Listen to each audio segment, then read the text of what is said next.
सुष्मिता अपनी जेठानी शांति के साथ रहती थी। दिखाने को दोनों देवरानी जेठानी एक दूसरे से बहुत प्यार करती थी, लेकिन देवरानी जेठानी के बीच की लड़ाई उन दोनों के अलावा अगर कोई जानता था तो वो थे उनके पति। उन दोनों में हमेशा ही लड़ाई होती रहती थी, कभी खाने को लेकर तो कभी कपड़े को लेकर।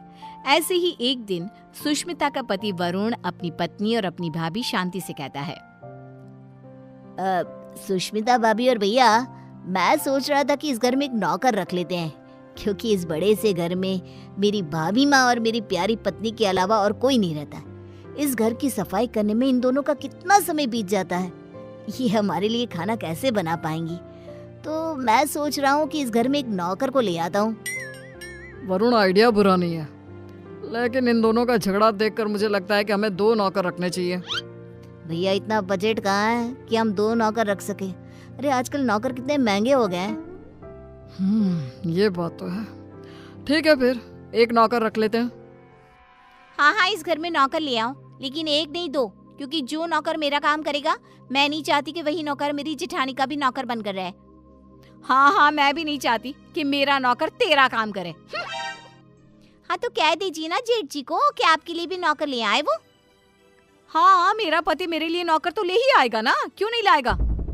इस तरह दोनों के बीच एक बार फिर से झगड़ा हो जाता है। ये देख वरुण और विक्रम उन दोनों की लड़ाई में ना पड़ते हुए अपने अपने काम पर निकल जाते हैं, और काम पर जाते जाते दोनों भाई आपस में एक दूसरे से बात करते हैं। भैया, अगर यही हाल रहा तो हम लोगों को कभी भी खाना समय पर नहीं मिलने वाला। हाँ, तुम सही कह रहे हो वरुण, इसलिए आज शाम को ही हमें एक नौकर का बंदोबस्त करना होगा। इस तरह विक्रम और वरुण अपने काम पर चले जाते हैं, तो वहीं दूसरी तरफ सुष्मिता और शांति की बहस होती रहती है। वो दोनों अपनी बहस में इतनी मगन हो जाती हैं कि उन दोनों को पता ही नहीं चलता कि कब समय बीत चुका है। ऐसे ही शाम हो जाती है, और शाम के वक्त जब डोरबेल बजती है, सुष्मिता दरवाज़ा खोलती है। उसके सामने वरुण और विक्रम के साथ एक नौकर दिखता है। उस नौकर को देखकर सुष्मिता वरुण से कहती है, अरे वाह वरुण जी, आप तो आज सुबह नौकर की बात कर रहे थे, और देखो शाम को आप नौकर भी ले आए अपने साथ। पति हो तो ऐसा, वरना ना हो। सुष्मिता की बातें सुनकर शांति का गुस्सा 7वें आसमान पर पहुंच जाता है, जिसके बाद वो अपने पति के ऊपर चिल्लाते हुए कहती है, अजी आप क्यों नहीं लेकर आए? आपको दिखाई नहीं देता मैं कितनी थक जाती हूँ? अरे भाग्यवान, इस नौकर को मैं और वरुण हम दोनों ही लाए हैं। श्याम लाल किसी एक की चाकरी नहीं करेगा, बल्कि वो पूरे घर की सेवा करेगा। हाँ भैया, बिल्कुल ठीक कह रहे हैं। श्यामलाल, किचन ऊपर है, जाकर खाना बना दो। ठीक है साहब।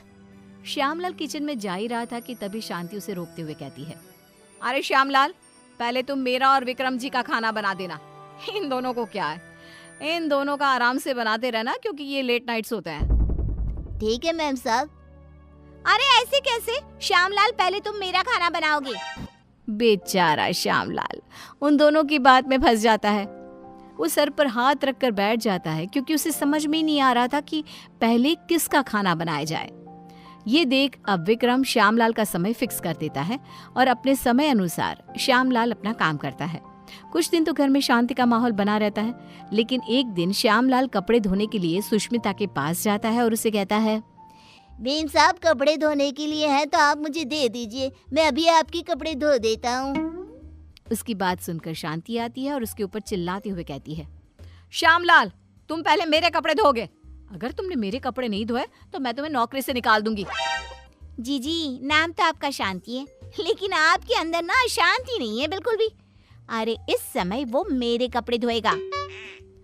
हाँ, श्यामलाल उन दोनों की बातें सुनकर फिर से एक बार फंस जाता है। दुखी होते हुए कहता है, मैम साहब, आप दोनों ही मुझे अपने कपड़े दे दीजिए, मैं एक साथ कपड़े धो दूंगा। नहीं, हमारे कपड़े एक साथ नहीं धुलेंगे। नहीं, हमारे कपड़े एक साथ नहीं धुलेंगे। उनकी बात सुनकर श्यामलाल बेचारा एक बार फिर कंफ्यूज हो जाता है और वहां से मुंह लटकाए नीचे किचन में जाकर काम करने लगता है। ऐसे ही समय बीतने लगता है, और एक दिन श्यामलाल शांति के कमरे में कुर्सी पर खड़ा होकर पंखे को रगड़ रगड़ के साफ कर रहा था। ये देख सुष्मिता नौकर के ऊपर चिल्लाते हुए कहती है, श्यामलाल, तुमने आज तक इस तरह से मेरे कमरे की सफाई तो नहीं करी। अरे ऐसी कौन सी मेहरबानी करी है जेठानी जी, जो तुम उनके कमरे की इतने अच्छे से सफाई कर रहे हो।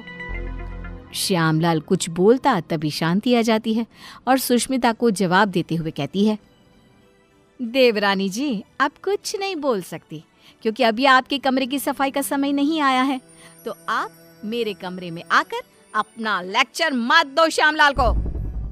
सुष्मिता मुंह बनाते हुए वहां से अपने कमरे में चली जाती है। कुछ समय बाद श्यामलाल सुष्मिता के कमरे की सफाई करने आता है।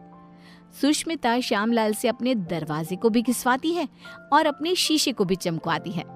कभी अपने कमरे के फर्श को अच्छे से रगड़वाती है और इस तरह श्यामलाल पूरी तरह से फंस जाता है। उसे समझ में ही नहीं आ रहा था कि इन दोनों को कैसे संभाला जाए, लेकिन वो बेचारा करता भी क्या, मजबूर था। ऐसे ही एक दिन श्यामलाल बाजार से सब्जियां लेने जा रहा था, तभी वो खुद से कहता है, क्यों ना मैं एक ही समय पर दोनों मेम साहब की सब्जियां ले आऊं और दोनों को अलग अलग समय पर दिखा दूंगा कि मैं अलग समय पर यही सब्जियां लेकर आया हूँ। यही ठीक रहेगा। इस तरह श्यामलाल सब्जियों को लेकर आ जाता है, लेकिन जैसे ही वो घर में घुसता है वैसे ही उसके सामने सुष्मिता और शांति खड़ी होती है। ये देख श्यामलाल के पसीने छूट जाते हैं। ये देखकर सुष्मिता कहती है, क्यों श्यामलाल, तुम्हारे पसीने क्यों छूट रहे हैं? तुमने कोई गलत काम किया है क्या? श्यामलाल, मैंने कितनी बार मना किया था कि इसके काम के साथ मेरा काम नहीं करना, लेकिन तुमने फिर से वही किया ना जो तुम्हें नहीं करना था। इस तरह दोनों अब श्यामलाल को खरी खोटी सुनाने लगती है और इतना सुनने के बाद कोई नौकर उनके घर में काम कर ले, ऐसा तो हो ही नहीं सकता। इसलिए श्यामलाल ने जवाब देते हुए उन दोनों से कहा, मेम साहब माफ करना, लेकिन मैं आपके घर में और काम नहीं कर सकता क्योंकि एक ही काम दो बार करना बड़ा ही मुश्किल हो जाता है। अरे तो क्या तुम उसके पैसे नहीं ले रहे हो? उसकी ये बात सुनकर बेचारा श्यामलाल चुप हो जाता है और ना चाहते हुए भी उन दोनों का काम करना पड़ता है। अलग अलग समय पर एक ही काम 2 बार करता हुआ खुद को देख वो बहुत परेशान होता रहता है। परेशान होकर विक्रम और वरुण के पास जाता है और कहता है, साहब मैं और काम नहीं कर सकता, यहाँ एक ही काम 2 बार करना पड़ता है। अरे एक काम अगर कोई 2 बार करेगा तो परेशानी हो जाएगा ना, इसलिए मैंने अब ठान लिया है कि इतने कम पैसों में मैं नहीं काम करने वाला।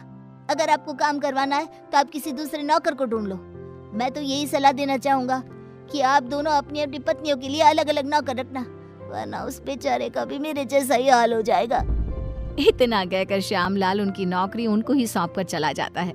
इस तरह बेचारे वरुण और विक्रम परेशान हो जाते हैं। कुछ समय बाद उन दोनों की पत्नियां हॉल में आती है और अपने पतियों से कहती है, अरे श्यामलाल कहाँ है?